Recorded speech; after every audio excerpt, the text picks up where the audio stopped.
Okay, so here's some more objections. They're not really very good objections, but they're worth talking about. The exploitation objection. Ancient Romans used slaves as gladiators. Well, whoever wrote this did not really understand Roman history. Gladiators were like prize fighters today. Right? If you think about WWE and the heavyweight champion of the world, people like Mike Tyson, Muhammad Ali, and the people who were boxers, right? That's what they would be gladiators in the time, and they didn't always fight for the death. It was very, very, very rare that there would be a fight to the death by gladiators. It was usually gladiators were hired to work funerals. It's weird, but if a rich Roman died, his family would hire gladiators to perform at the funeral. Right? They would fight, and then they would stop fighting, and then they'd all go home. They were honored members of society. Right? But what if it really was the case that we could force people to fight to the death, and it would be entertaining? Right? Utilitarianism seems to say, well, this horrible pain for some people would be more than balanced out by all the fun people have watching it. And actually, here's a modern day example of something like that, not out of utilitarianism, not out of utilitarian social policy, but out of capitalism. We have this thing called American football, where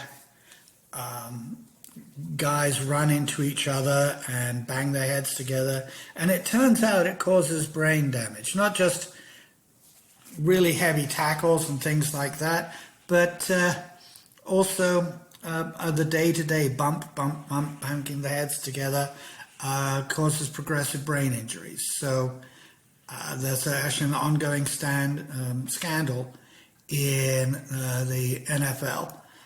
So yeah, we're already doing this. We are doing this right now. And the reason we are doing it is because people will pay to watch these people basically fight on the field. And they really enjoy it and support it. And guys will sign up for this, and they'll be paid large quantities of money to do things that are very damaging to them, and in some cases will be fatal, and in any case damage the most important organ, the brain. So that's not great. Also, gymnastics. The modern women's gymnastics, actually girls' gymnastics, because they use 14-year-old girls to do this, and their bodies aren't ready for it.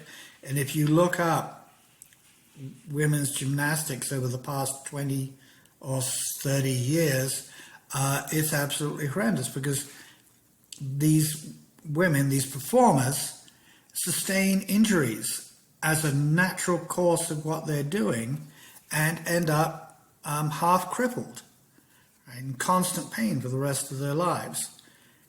And we think this is okay because it's entertaining, it's national prestige. Right? And the opposite of this is paternalism. Now look, I got to tell you, we can have exploitation. You can allow this exploitation for people's benefit. Or we can have paternalism, where you end the exploitation. If we're going to say we're not going to allow exploitation, that's paternalism. If we're going to say we're not going to have paternalism, then we're allowing exploitation. You've got to have one. My idea is that the government is there to ensure the general welfare. That's why we have a government. That's the only moral basis for a government, is ensure the welfare of everyone. And sometimes the government has to say, you know what, this thing is hurting people and we're not going to allow it. Incidentally, laws against marijuana hurt people. They're not laws that we should have. Laws against heroin, PCP, crack, the PCP, what's the one?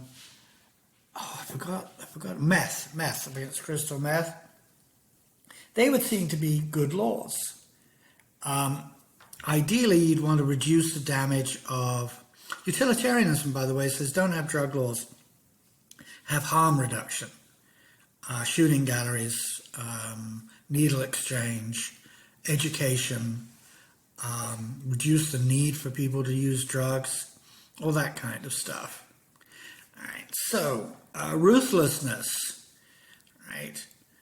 Supposedly dropping the atomic bombs on Hiroshima and Nagasaki shortened the war, saved tens of thousands of American lives and many Japanese lives by getting Japan to surrender before it. And again, we don't need to talk about whether this is true historically.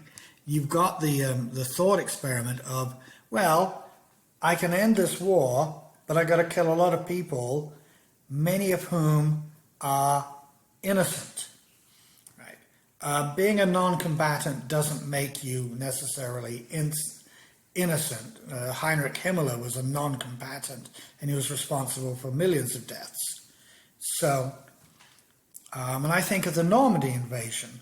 The Normandy invasion killed thousands of innocent French people, men, women, and children, because they had to bomb the cities that they were attacking. They had to bomb the German positions, and some of these bombs would go astray and kill innocent people.